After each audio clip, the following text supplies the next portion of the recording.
Welcome to Identity Matters, Digital Identity and the Evolution of the Internet, a special InnovationAus.com video podcast series brought to you by Ping Identity.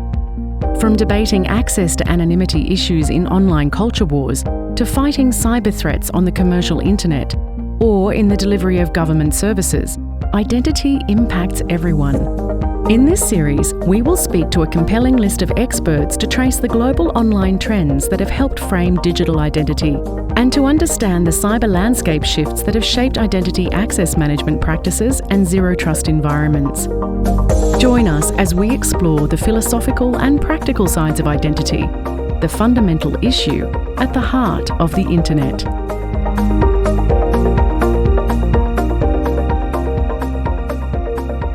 Hello and welcome to Identity Matters, Digital Identity and the Evolution of the Internet.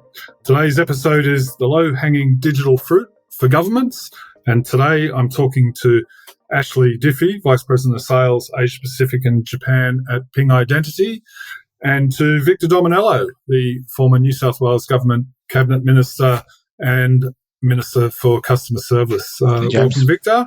And welcome, Ashley. Thanks, James, and great to be here and great to finally connect on one of these with you, Victor, knowing that you and I have been in the same space for the last few years. We're very excited to be connecting here and doing these podcasts and also having you join us at our Universe conference in a few months along some of the other key influences in this space. So great to be here. Thanks, gents.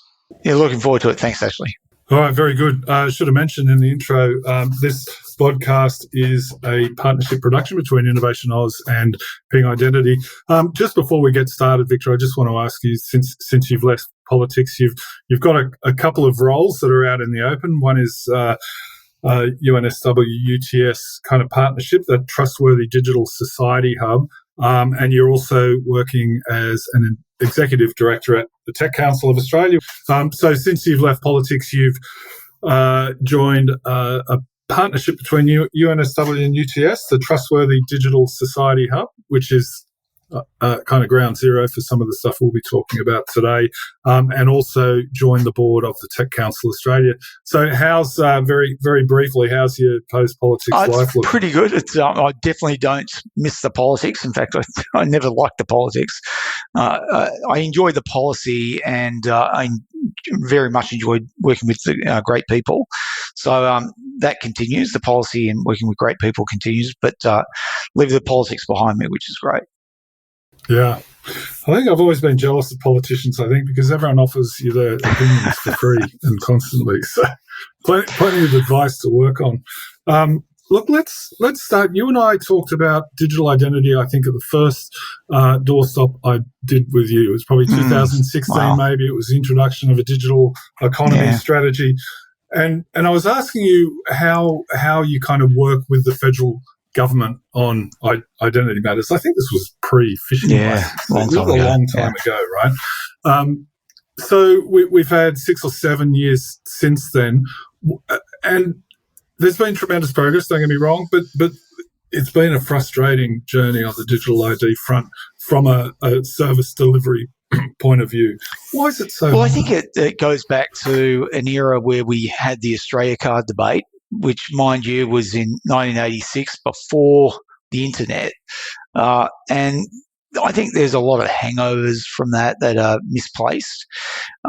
When people realise, for example, as a result of the Optus breach, that if you get a strong, rigorous identity system in place, it actually enhances your privacy, it enhances your security settings, then this has to be one of our number one priorities as a nation.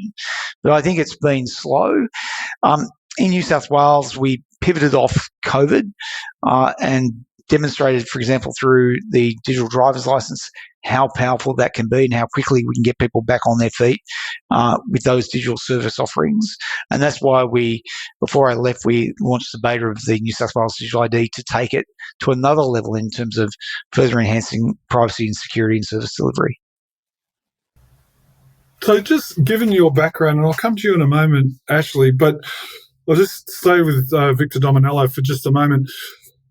Given your experience with Service New South Wales, given your interaction with the state, federal kind of jurisdictional complexities, when you look at the federal government now, I mean, we talked about getting advice from others all the time.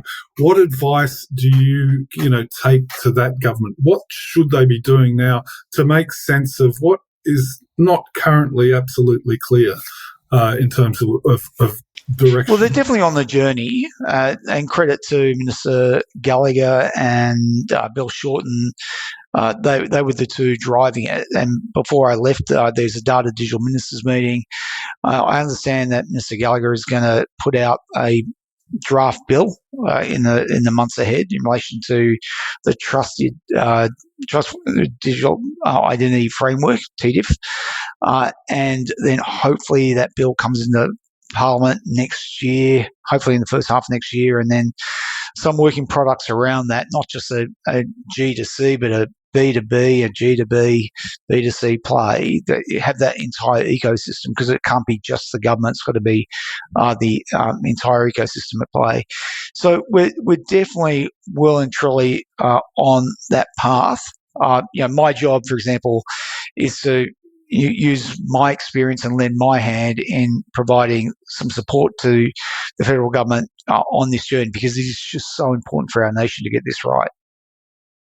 Actually, I wonder if I can ask you, like, you've spent a career working in IT, but in particular on identity issues. So when you look at, and having a regional coverage, you get a bit of a bird's eye view of this stuff. When you look at what's happening in Australia, where do we sort of sit in terms of progress along that road? Great question. So I think some of the things Victor's talked about here are really critical for where we go next. Service New South Wales was way ahead of their time in launching digital driver's license and integrating all government services that they did over the last, call it, decade, or best part of 7 or 8 years. If you look at Australia as a nation, we don't respond particularly well to mandates from government. We need to have that balance of convenience and trust, where I think we've had a few missteps, which isn't being overly critical of the government. It's just the reality of building technology at scale and major projects can go wrong, and little missteps when it comes to security and people's identity is highly sensitive. And I think I said it on the last call we were on, James, that trust is earned in drips and lost in buckets, and this is case in point, I think, with government platforms around identity. To your point around regional coverage, I was pleasantly surprised with my digital experience when I went to Singapore post-COVID. The first flight over there, the digital border going through and getting your pass into the country was absolutely seamless. And then once you're in Singapore, they've got a 97% adoption rate of SingPass.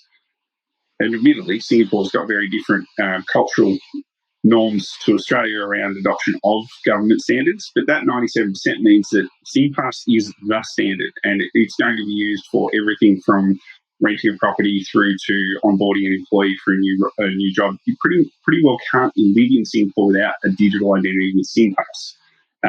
I think where we are in Australia at the moment is we are on the very pointy end of the precipice here, where we can be a global leader amongst others and be referred to the same way Estonia is and others, maybe not by having digital identity from birth and having that sacrosanct, but being able to retrofit a meaningful digital identity platform that gives all the citizens of Australia, irrespective of where they are in the country, and that is a very broad spectrum, access to a digital identity that gives them a better experience as a citizen, or to Victor's point, customer, or whatever platform you want to connect into. Digital identities need to provide convenience and secure experience. Victor Dominello, let me just ask you about that cultural difference, right? So 97-something% adoption rates in Singapore, it would seem pretty hard to achieve something like that in Australia with a mandated ID. I'm wondering what is it that you need to have within an ID or within choices of various IDs in order for the uptake to be similar in this country? Yeah, well, it's a good point to raise Singapore. But having said that, Singapore is a very different jurisdiction in the sense that it's a single state. They don't have the complexities of a federation, and some pretty archaic systems that we have here. But having said that, as I said, they got to 97%. In New South Wales, about 80% or over 80% of people have now opted in for a digital driver's license. Now, that's not 97%, but it's not mandated either. So to get to 80% is extraordinary. We got about 85% of the adult population using the service app. So again, not 97%, but pretty stratospherically high. So you can get those very, very high rates of adoption by giving people choice. Now, what does that come down to in my view? Em Hogan, the Department Secretary, put it really well. She said, look, when it comes to crisis, people want empathy. When it comes to transactions, people want efficiency, but it needs to be trustworthy. So if you can demonstrate, for example, in a digital driver's license, that cuts out a lot of the noise when it comes to the transaction and the stress, people will absolutely, provided they trust it, will use it and use it in spades. So we can do it, and we can do it as a nation. We just need to be more coordinated and part of Team Australia to make sure we get it done. Okay, let me ask you this. Given you've brought up trustworthiness, and you're now a director at the Trustworthy Digital Society Hub, that UTS UNSW venture. Okay, now this I'm not asking you to comment directly on this, but it's an interesting point. Robodebt. Robodebt cost the federal government a horrendous amount in terms of trust in its institutions. Okay, so how do you rebuild that trust as someone who has delivered government services via digital platforms, and how digital ID should actually be able to contribute to that trustworthiness, right? So can you talk on that? And then I'm going to ask you also, Ashley. Yeah, well, when I think about what is trustworthy, there are a whole lot of metrics around that. For me, it's about are you respecting my privacy? Are you securing my security, as it were? Are you ethical? Are you transparent? Are you inclusive?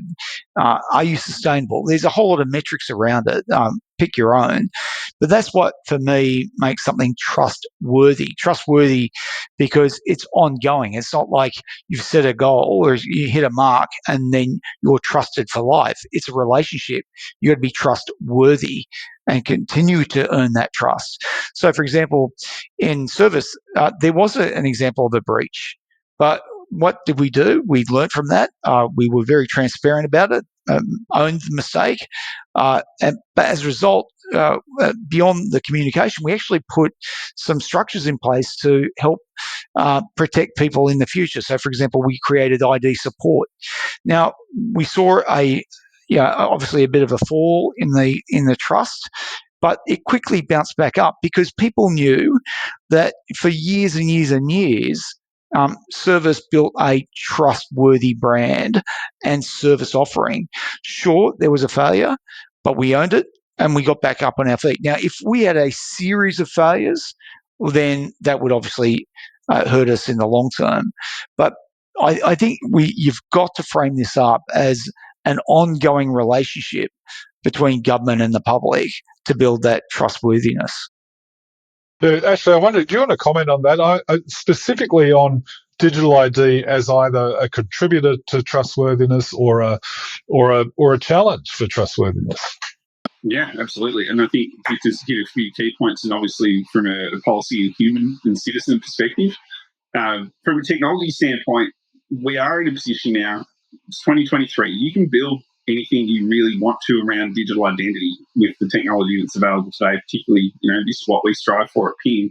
But I think Victor was talking about it more from a credibility standpoint, that trust is something that is built, earned, and then built on from day one. We treat the fundamentals of identity management the same way, that it is authenticate continuously. And if you're doing that well, then it doesn't become a question of whether you can be trusted with someone's details or not. The next step of that is actually the authorisation piece. And this is what Service New South Wales absolutely got right early on. If you speak to people in citizens of New South Wales and their ability to do everything through one app, and that they've got control over what's connected or not, they achieved that way ahead of most of the world, but certainly ahead of the rest of Australia.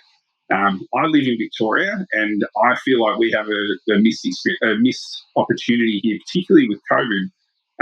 Because COVID drove the need for us to have a centralised connection to our government and to make sure that we were in line with it.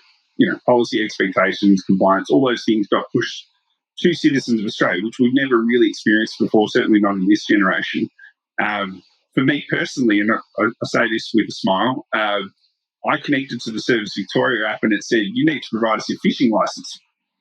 I don't have a fishing license. That was obviously a strange technology path that it took me down. So that showed me that they were missing that fundamental piece of earning trust from the first step.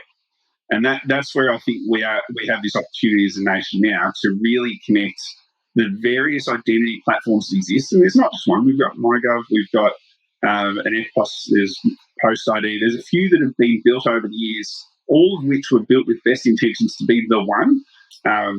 Victor raised TDIF, the Trusted Digital Identity Framework. We know that is a great starting point. We've got to get our cybersecurity policy right and how we protect people's privacy going forward.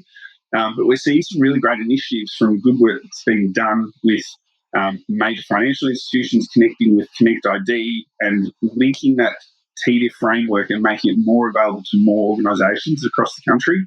We need to see the same thing coming from our government to connect all layers of government to a framework or a combined platform. I don't think the latter is going to be possible because we've got so many layers of government across the country that makes sharing difficult unless you build it around a consent and authorisation framework. Victor Dominello, what do you make of that? I mean, in New South Wales, your driver's licence with an 80% take-up is quite extraordinary. But if we have this trusted digital identity framework with multiple identities, does that bring up other issues in terms of trustworthiness or in terms of just public awareness of the availability of these things? So between MyGov ID, Connect ID, Post ID, all these things, how do you get to that, to the numbers that you need to really drive some efficiencies through the economy? I'm optimistic that you will get to the numbers. The reality is people are smart. They just want government out of their lives. The classic example is the Opal card. I remember when we rolled out the Opal card initially, people would say, "Oh, look, there'll be a slow uptake. There'll be a whole lot of older people that still like paying their cash and getting their paper ticket." But what quickly happened is you had two options. You could either get your plastic card, tap and get on the train, or you could line up and maybe miss 2 or 3 trains and then get on. And what happened, there was a massive adoption to the plastic card. Even the seniors learnt quickly, I'll get my plastic card because it is easier. And again, as long as there's security and all the other metrics in place, people will embrace it. Australians aren't stupid. But that's why that trust piece comes in. That's got to be part of the design. And it's got to be an ecosystem play.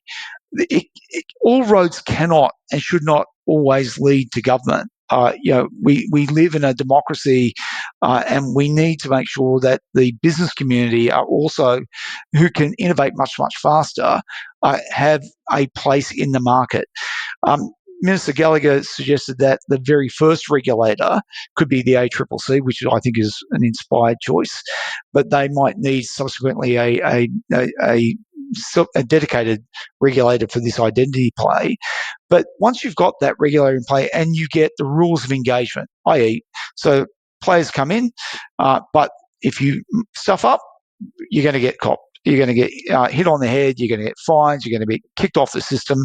Once you've got that system in place, I am very confident Australians, given the choice, and ultimately it's got to be their choice, will say, actually, this is far safer for me, far more private for me, and takes a lot of time out of my life.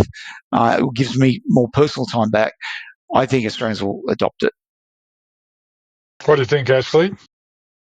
Yeah, I'm just listening to Victor speak through those points. It made me reflect on, the Farrell report that came out many years back.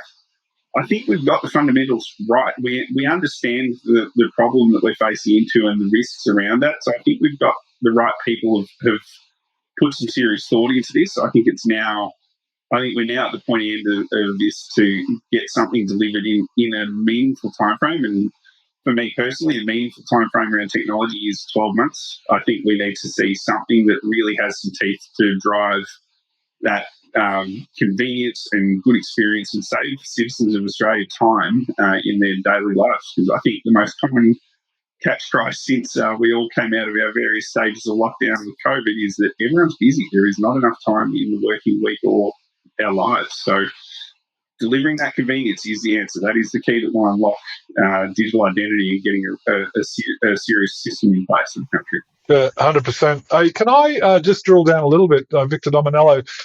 So Katie Gallagher, the finance minister, has said that there should be draft legislation out by the end of, well, she said by the end of the year, so that's not too far off. I want to ask you why you're saying the ACCC would be an inspired choice as an initial kind of regulator of this space.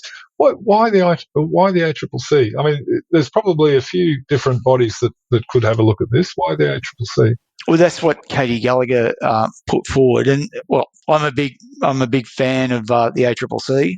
They're there to protect the consumer, and I think this has to be consumer led. I.e., it's about the customer, it's about the individual. It's not about government. This is about protecting the rights of the individual because ultimately it's their data. And that's where we've got to pivot. This is not about government holding your data. This is about you having more control over your data, your identity. And I think that's why the ACCC, for me, they are in many ways the superhero of regulators because they are there fighting for the individual, fighting for the consumer. So I think, in that way, I think it's inspired. Again, I have very high regard for the ACCC, so I'd love to see them there.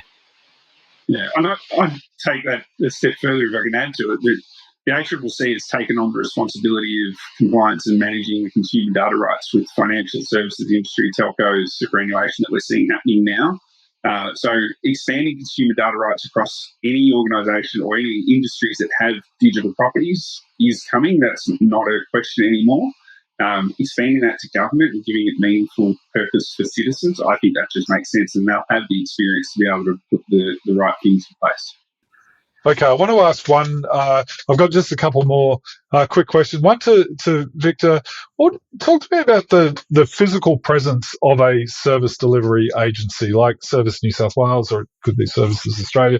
I mean, how important in terms of you talk about even it's a relationship that you have. Building trustworthiness is through a relationship. How important is it to maintain, human to human contact, or at least it being an option for, human to human contact? Well, that goes to inclusion. So, for example, my mum, the most important person for me, my dad passed away 25 years ago. So, mum, is everything for our family. She's not a digital native. So, I can play around on the phone and do everything online, but my mum will still need that face-to-face. And there are a lot of people out there like my mum, your mum's, a whole lot of other parents, and not just senior people. It's people that have trust issues with government or digital. So they will want to have that face-to-face, that EQ style connection. So there's an inclusion piece. But one of the last things I said when I was a minister to service, I said, look, looking forward, where do I see the evolution of Service New South Wales? Ultimately, there's going to be more and more transactions done online, and they are the simple transactions.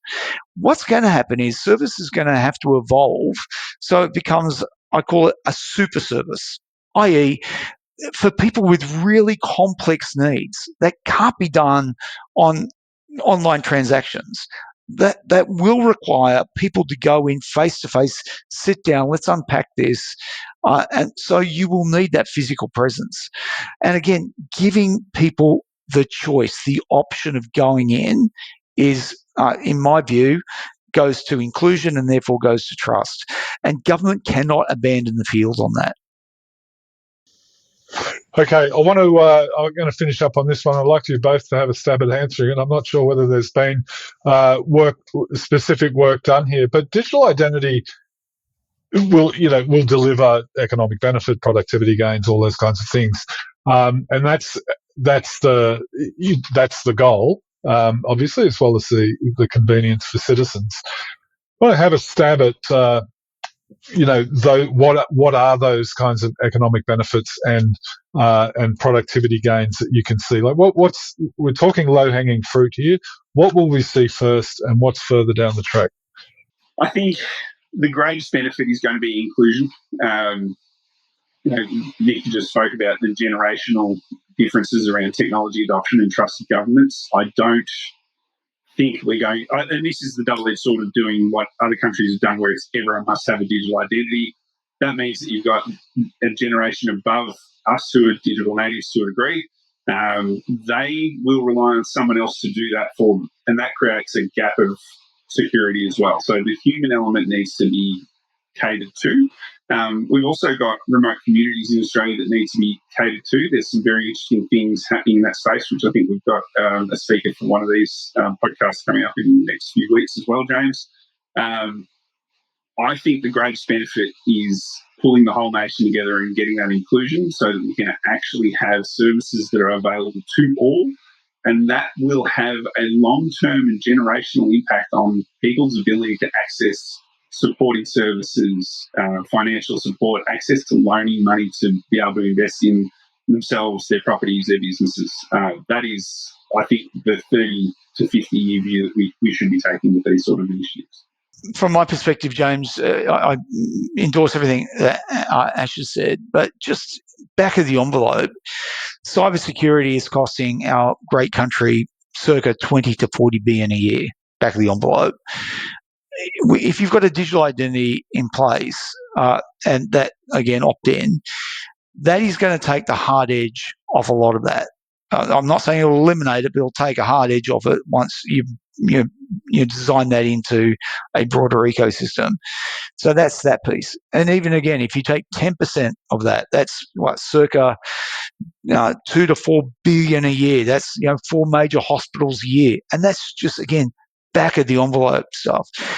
The other big play is productivity. I, for example, now need to go and get a copy of my passport and driver's license and then get it signed by a JP to give to a financial institution. Now, that's taking at least an hour out of my day because I don't even have a photocopier anymore. So, so there's that productivity play. But the deep play and the profound play around digital identity and credentials is that it puts the center of gravity back onto the individual rather than on the agency. That means the individual becomes the hub, and the spokes, i.e. the agency, the service delivery, they need to come and center their services around you, the individual. Now, when you've got personal service delivery around the individual, then you're going to get better service delivery.